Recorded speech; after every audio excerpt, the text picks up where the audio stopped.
Team टोळीत राहूनही रुचिताला स्वतःची ओळख बनवायची आहे आणि यावरून रुचिता आणि विशालमध्ये आता राडा झालेला आहे. तर कलर्स मराठीवर बिग बॉसचं नवीन पर्व सुरू आहे आणि अशातच अगदी पहिल्या दिवसापासून आपण घरामध्ये नवनवीन राडे बघितले, सदस्यांमध्ये होणारे वाद सुद्धा आपण बघितले आणि आता कलर्स मराठीनं आजच्या एपिसोडचा नवीन प्रोमो शेअर केला आहे. त्या प्रोमोमध्ये विशाल आणि रुचिता बोलत आहेत त्यांच्या टोळीबद्दल.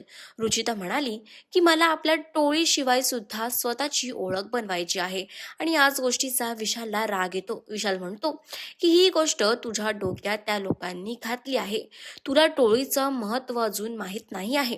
रुचिता म्हणते की मला माहीत आहे, पण मला टोळीशिवाय सुद्धा स्वतःचं काहीतरी बनवायचं आहे, स्वतःची बिग बॉसमध्ये ओळख बनवायची आहे आणि या गोष्टीचाच विशालला राग येतो. विशाल म्हणतो ठीक आहे, आजपासून आपण सगळे वेगवेगळा गेम खेळूयात. तुम्ही तुमचा गेम खेळा आणि मी माझा गेम खेळेन आणि अशा त्याच्या दोघांमध्ये वाद सुद्धा आपल्याला पाहायला मिळणार आहे. तर तुम्ही आजच्या एपिसोडसाठी किती एक्सायटेड आहात आम्हाला कमेंट्स करून नक्की सांगा आणि अशाच सगळे लेटेस्ट अपडेटसाठी डेली रिपोर्ट मराठीला सबस्क्राईब करायला विसरू नका.